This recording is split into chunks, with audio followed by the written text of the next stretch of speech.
भारत वह देश जो सदैव से ही वसुधैव कुटुंबकम, जिसका अर्थ है धरती ही परिवार है, की महान विचारधारा से संपूर्ण विश्व को एक ही परिवार के समान देखता आ रहा है।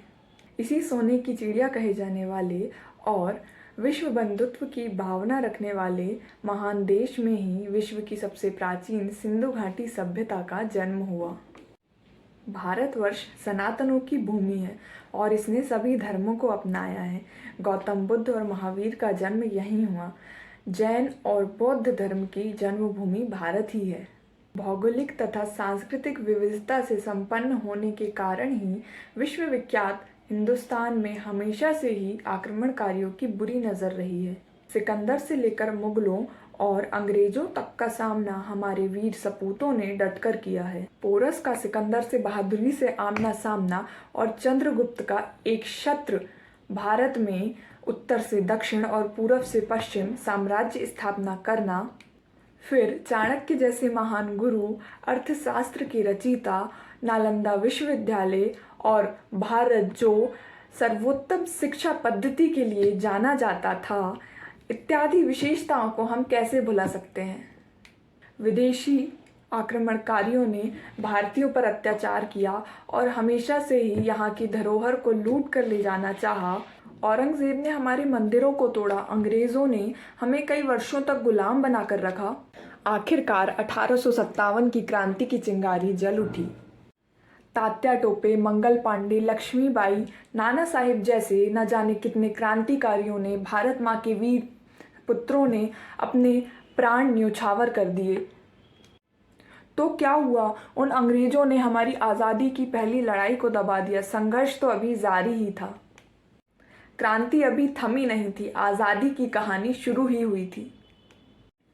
लाल बालपाल को कैसे भुलाएं? सुखदेव, राजगुरु और भगत सिंह का बलिदान आंखें नम कर जाएं। फिर बात शुरू होती है चश्मा, धोती और लाठी वाले साधारण वेशभूषा धारण किए हुए असाधारण व्यक्तित्व की।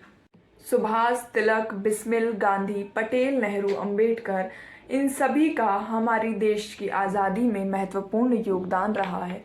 इन्हीं सभी के संघर्ष के बदौलत ही हमें 15 अगस्त 1947 के दिन आखिरकार आज़ादी मिल ही गई।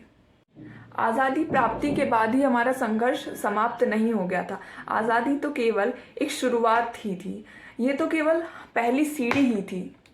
डॉक्टर राजेंद्र प्रसाद और भीमराव अंबेडकर जैसे योग्य व्यक्तित्व के नेतृत्व में हमारी संविधान सभा ने हमारे देश का संविधान बनाकर तैयार किया और 26 जनवरी 1950 को इसे इस विविधतापूर्ण भूमि पर लागू किया।